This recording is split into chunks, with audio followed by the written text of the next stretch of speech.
What is Yu-Gi-Oh! Dawn of the Battle Royale and Rush Duels? Let's talk about it. What's up YouTube, MetallicTCG here, and today we are going to be discussing and answering any questions on Yu-Gi-Oh! Rush Duels, Dawn of the Battle Royale, and Rush Duels as a whole. A Yu-Gi-Oh! Spin-off game in a different format that isn't quite well known in the TCG. If you're new to the channel, smash the like button, comment down below your thoughts on the format after the video, and hit subscribe and turn on notifications to join the community. So in terms of Yu-Gi-Oh! Rush Duel, Battle of the Dawn of the Royale, we play as an unnamed protagonist who adventures into the world of Rush Duels along with the Yu-Gi-Oh! 7's world. A huge tournament is announced that all the boys and girls excited about winning a ticket that can essentially grant any wish within reason of the Goha Corporation. Note, I haven't watched Yu-Gi-Oh! 7's, but I'm assuming this is the game's universe of Kaiba Corp. And that's for the most part of the story that all you need to know. Can we also take a moment to recognize this Chad Yuga, who once said, "I'm bored of Yu-Gi-Oh!" and made his own format that took the game by storm? It's mind-blowing. Before we jump into the format itself, first let me mention in this Switch game, you do not have the ability to create your own deck at first, only building deck codes that are presented to you throughout the story. However, this feature is unlocked after either beating the game or by going to the school and go to this specific spot and then put this code on the screen at this location when you notice your mini map disappears. I'm not kidding, go try it. Yu-Gi-Oh! Rush Duels is a much more faster, simpler version of the game known as Yu-Gi-Oh! Who would have guessed? The spin-off very much still uses monster cards, spell cards, and trap cards, and even extra deck monsters, as you can see. However, they are played very differently. Let's start with the base differences from Rush Duels that are not present in the TCG. There are no pendulum zones or extra monster zones. The game's format is similar to Duel Links, where it's a 3 monster and a 3 spell or trap setup compared to the TCG's 5 monster and 5 spell and trap card setup along with the 2 extra monster zones. A similar factor as well to Duel Links, there is no main phase 2, nor is there any standby phase of any kind.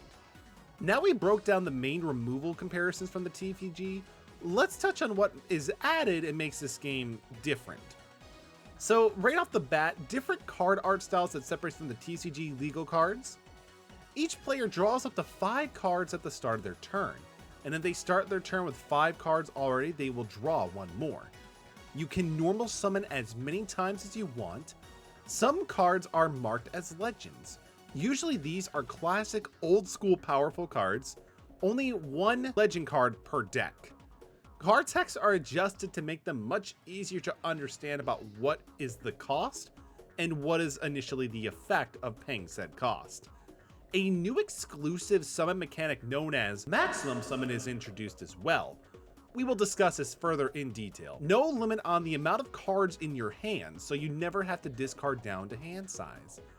Generally, the way on how chains work in this game, it's much harder if not impossible for anybody to experience missing the timing in Yu-Gi-Oh! As a result, with all these changes, it creates a very straightforward approach to playing the game that can really provide some interesting plays because a lot of the cards in Rush Duels aren't nearly as powerful as the TCG. Since the game's format is in a much smaller card pool, it won't be as broken as compared to the competitive side of Yu-Gi-Oh! In the TCG, where it's more combo-eccentric and utilizes a card pool that spans more than 20 years. The game, at least from the Switch version, also focuses on leading the character and building and utilizing decks that are seen with a certain type of monster, hence the magic and trap support often from dragons and spellcasters utilization, whether it be on the field or in the graveyard. Which is nice, because for the most part, it removes the idea of just using big strong monsters due to the changes in the game's mechanics in terms of how many normal summons you get, and of course just the limited card pool. The synergy and the combos are still in this game and do provide a nice little bit of different interactions compared to just straight up old school Yu-Gi-Oh! Where you summon the biggest monster. With all that being said and taken care of, let's jump into the maximum summon mechanic that is introduced into this format as well.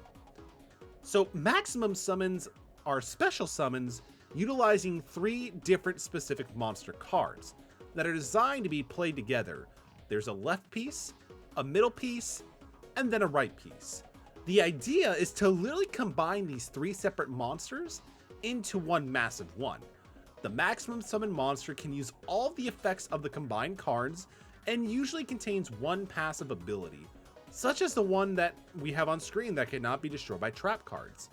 This card format kind of reminds me of how Link monsters operate as well, since maximum summon monsters, they do not have defense points, therefore they cannot be placed in defense mode as well.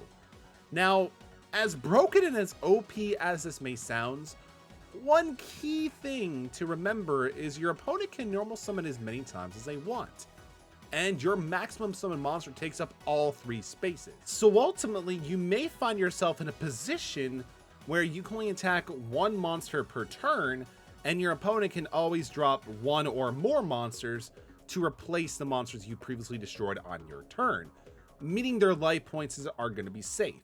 So if you are going to be playing the maximum monster summon mechanic in this game, ensure you have cards that can go around this limitation, such as giving the monster piercing, or other spell and traps to remove your opponent's field. And also a key thing to know as well, if you ever find yourself in a situation where you no longer want to have your maximum summon monster, again, it is still a monster at the end of the day, so you're more than welcome to tribute summon it for a level 5 or 6 monster to be able to get rid of it in case your opponent doesn't have the means of destroying it.